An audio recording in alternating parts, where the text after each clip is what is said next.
Hello everyone, अपना topic चल रहा है 10th बोर्ड 2021 की स्पेशल क्लासेज के अंदर वॉइस। और पिछले वीडियो लेक्चर में हम पढ़ रहे थे इंटेरोगेटिव सेंटेंस का वॉइस बदलना, और अपन उसके अंदर अपन ने पढ़ा था हेल्पिंग वर्ब से शुरू होने वाले इंटेरोगेटिव सेंटेंस को किस प्रकार अपन वॉइस में बदलते हैं।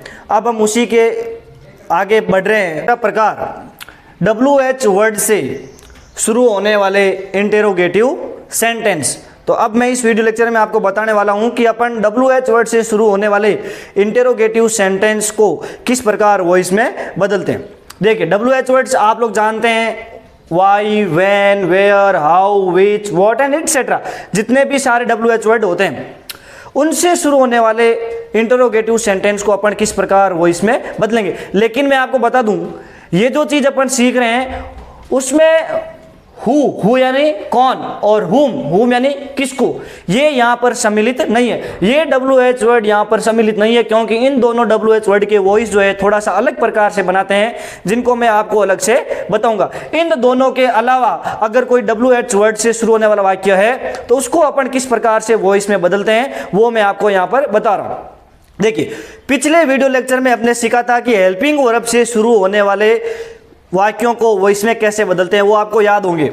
ठीक है, तो आप निश्चिंत रहें। बस WH वर्ड से शुरू होने वाले वाक्यों को पैसिव में WH वर्ड से ही शुरू करते हैं। क्या है, पैसिव में WH वर्ड को वाक्य के शुरू में लिखते हैं, वह शेष वाक्य को हेल्पिंग वर्ब से शुरू होने वाले वाक्य की तरह ही बनाते हैं। यानी पैसिव वॉइस के वाक्य में क्या करेंगे, उस WH वर्ड को अपन वाक्य के शुरू में लिख देंगे, और जो बाकी जो बचा हुआ वाक्य है उसको जिस प्रकार हमने हेल्पिंग वर्ब से बना शुरू होने वाले वाक्य को पैसिव में बदलते थे उसी प्रकार से पैसिव में बदलेंगे। देखिए क्या करेंगे, यहाँ पर स्टेप्स बता रहा हूं। पैसिव बनाते समय जो WH वर्ड दिया हुआ है वाक्य में, उस WH वर्ड को कहाँ लिख दो, सबसे पहले, और उसके बाद में जो स्टेप्स है वो वही स्टेप्स है जो अपन हेल्पिंग वर्ब से शुरू होने वाले वाक्यों में यूज करते थे। यानी सबसे पहले क्या लगाएंगे, WH वर्ड के बाद में हेल्पिंग वर्ब किससे लगाएंगे, 12 बिंग 34 NC। ये चीज आपको समझ में आ गई होगी। तीसरा, ऑब्जेक्ट को क्या बनाएंगे, सब्जेक्ट, ये भी याद होगा। हर पैसिव वॉइस के वाक्य में मेन वर्ब की कौन सी फॉर्म, थर्ड फॉर्म।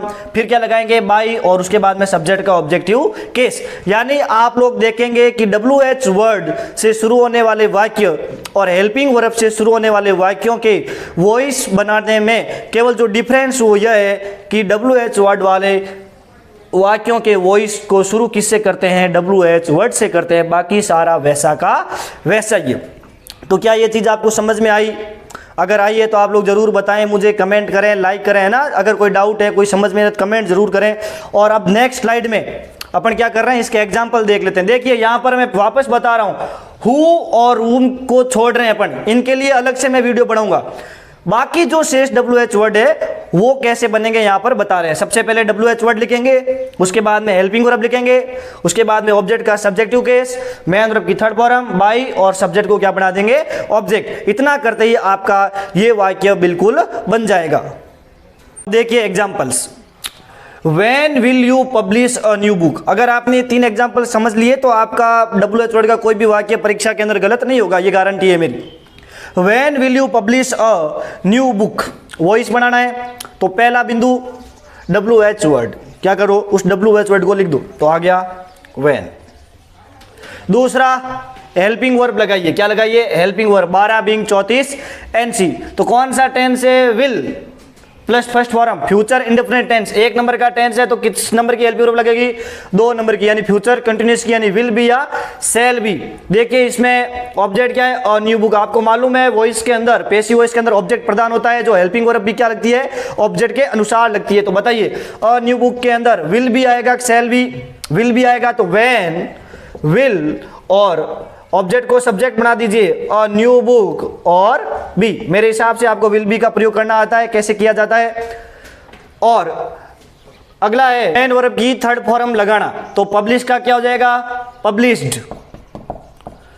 फिर क्या लगाना, बाई, ये सब आपको याद होगा। और बाई के बाद में सब्जेक्ट को क्या बना दीजिए, ऑब्जेक्ट, तो यू का ऑब्जेक्टिव केस यू और प्रश्नवाचक चिन्ह। एकदम आसान है। देखिए WH वर्ड को शुरू में लिख दीजिए और आगे का पूरा वाक्य जैसे एक हेल्पिंग वर्ब वाले वाक्य को वॉइस में बनाते हैं वैसा का वैसा ही परिवर्तित करना है। यह चीज आपको आसानी से समझ में आ गई होगी यदि आपने पिछला वीडियो लेक्चर पूरा देखा होगा।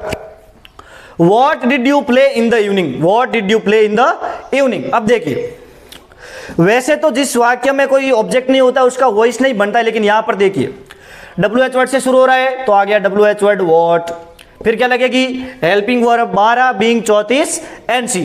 तो डिड कौन से टेंस की हेल्पिंग वर्ब है? पास्ट इंडेफिनिट, यानी 1 नंबर का टेंस तो 2 नंबर की लग जाएगी पास्ट कंटिन्यूअस की, जिसकी हेल्पिंग वर्ब होती है वाज और वर। तो आप लोग देखेंगे कि यहां पर इस सेंटेंस के अंदर कोई ऑब्जेक्ट नहीं है क्योंकि ये प्रश्न पूछ रहा है तो ऑब्जेक्ट गायब हो गया। तो आप लोग क्या करेंगे, सिंगुलर वाली जो हेल्पिंग वर्ब है वो लगा देंगे व्हाट वाज। अब सब्जेक्ट का ऑब्जेक्टिव केस आएगा नहीं क्योंकि है नहीं, तो सीधी मेन वर्ब की कौन सी फॉर्म हो जाएगी? थर्ड फॉर्म हो जाएगी प्लेड, सॉरी ऑब्जेक्ट का सब्जेक्टिव केस, क्योंकि ऑब्जेक्ट की जगह क्या पूछ रहा है? पर्सन ही पूछ रहा है ना, इसलिए ऑब्जेक्ट का सब्जेक्टिव केस यहां पर है नहीं दिया हुआ, इसलिए सीधा क्या आ गया मेन वर्ब की थर्ड फॉर्म। फिर क्या लगेगा? बाय। फिर क्या आएगा बताओ? यू का सब्जेक्टिव केस, सॉरी यू का ऑब्जेक्टिव केस यू, और फिर क्या हो जाएगा? In the evening. देखिए इतना आसान है। How does she sing a song, प्रश्न किससे शुरू हो रहा है? हाउ से, तो वॉइस भी किससे कर देंगे? इसी हाउ से शुरू कर देंगे। WH वर्ड के बाद में हेल्पिंग वर्ब, देखिए ये प्रेजेंट इंडेफिनिट का टेंस है तो हेल्पिंग वर्ब किसकी लगेगी? 2 नंबर की, यानी प्रेजेंट कंटिन्यूअस की, यानी इज आर एम में से।